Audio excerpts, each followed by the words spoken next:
If you don't mind, I'll just jump in for a second on that. I was riveted by that.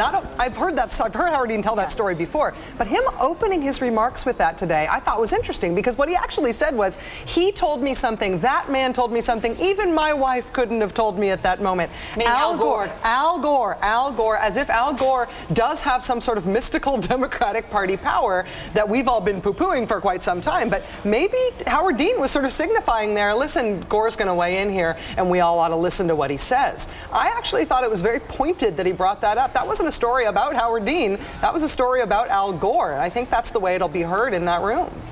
I would just say it's also important to note that what the Democrats are fighting about here, the reason there's a whole dispute here is bad timing.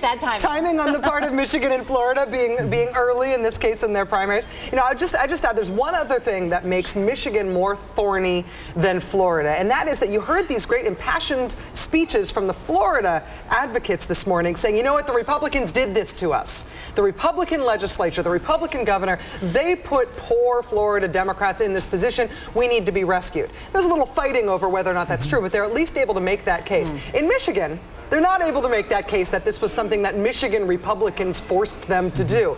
And the Democratic Party does have something to consider here, which seems far away and esoteric given the pressing matters at hand, but how are they going to enforce discipline in the party for the next election? How are they not going to say to the next round of states, considering where they're going to be voting and when they're going to be voting for the next time around, you got to follow the rules if this gets decided based on what's good for these two candidates rather than on some principle of how the party conducts itself? And not to read too much into this, but clearly at 4:30 they're not still eating lunch. I mean, there are discussions that are ongoing that are preventing them from coming back before the cameras and holding this debate in public. Some of the backroom dealing is going on. Yeah, and it's a half hour to happy hour, too, for some of those Democrats, frankly.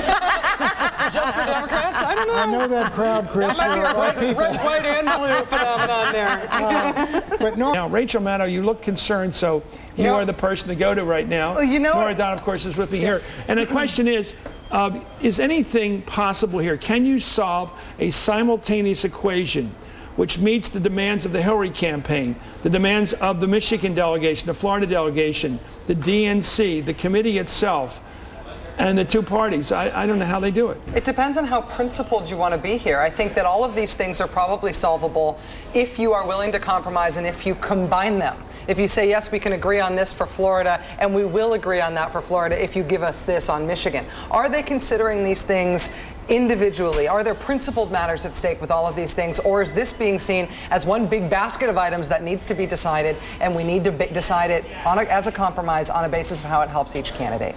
I mean, the reason I looked concerned is because we're either going to come back from this incredibly long unexplained break with them having something that is a done deal that they're going to present, or they are really going to start deliberating before the cameras. What I was figuring is that if there's 28 people there from this committee, let's say they each got 15 minutes in them that they want to say, that's 7 hours that they've got left to go in this just in talking about this.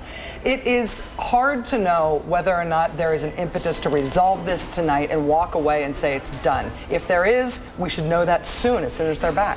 Rachel, you're back. You had a cough. I had a little cough. Well, you know, doesn't it strike you, and I'm sure it hardens you, when you look at this committee, it's pretty diverse ethnically. Very diverse. The Democratic Party really is, you know, the many faces of Benetton. It just is. And you see the arguments and the squabbles over what kind of a minister you have and whether he's too far left and whether your Catholic priest buddy's a little too wild. And I think that all comes with this big tent of a lot of different kinds of cultural personalities. And this is not the end of the past here, by the way. This is a look into the 21st century. There's going to be a lot more arguments down the road. You know, Cuban Americans, Mexican Americans, they're all going to have their different points of view, and they're going to say things that offend maybe the larger community. There still is a larger community. There's going to be a lot of little communities, and we're going to have these spats. And then the Democratic Party ought to come up with a democratic political way of addressing that. If they really are going to be the more diverse of the two parties, and we've seen that in the last couple of years, with the Hispanic vote really falling away from the Republicans, I think probably in large part because of their very highly publicized dispute about immigration.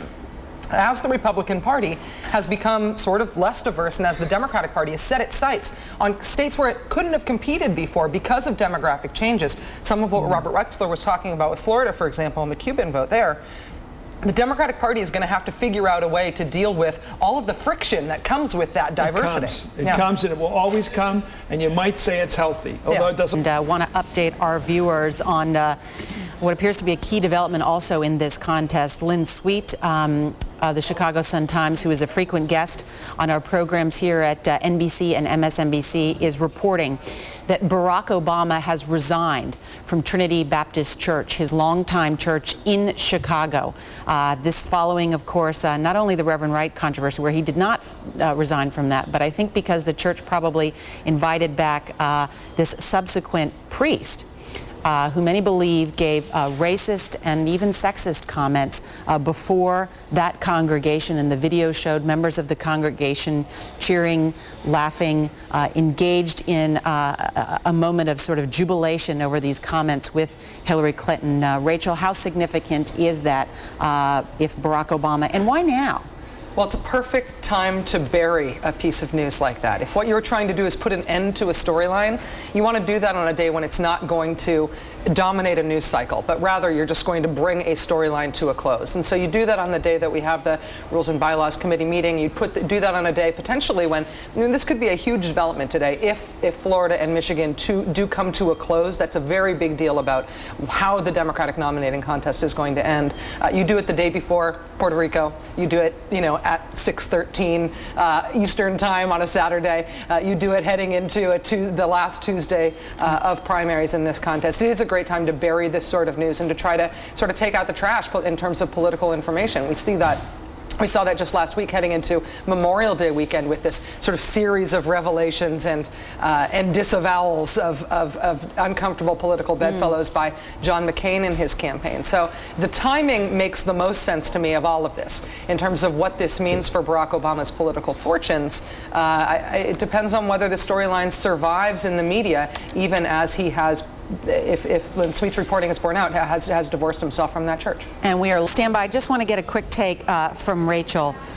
But Harold Ickey's tone, and those of us that know him know he likes to use salty language on occasion, but you bet your ASS, he said several times, using the word hijack several times. We reserve the right to take this to the committee. And then Rachel, the screaming in that hall, count our votes, and the protests, the significance of that.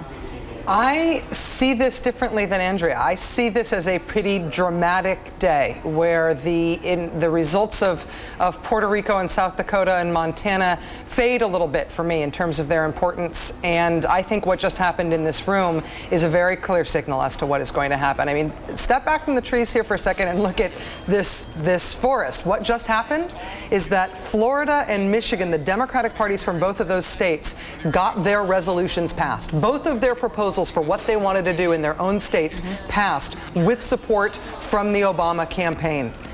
And in the case of Florida, in the case of Michigan, the Clinton campaign has said no. They are not only standing up against the Obama campaign on this, they are against the Michigan Democratic Party on this. The language from Harold Ickey's was vituperative. The atmosphere in the hall was incredibly hostile to the point where it almost derailed the proceedings. We almost had a sort of Democratic Brooks Brothers riot here. Yeah. And this is a sign for me that if we were wondering whether or not the Clinton campaign was going to try to keep this unresolved, they absolutely are. And you can see that both in the heat and in the results.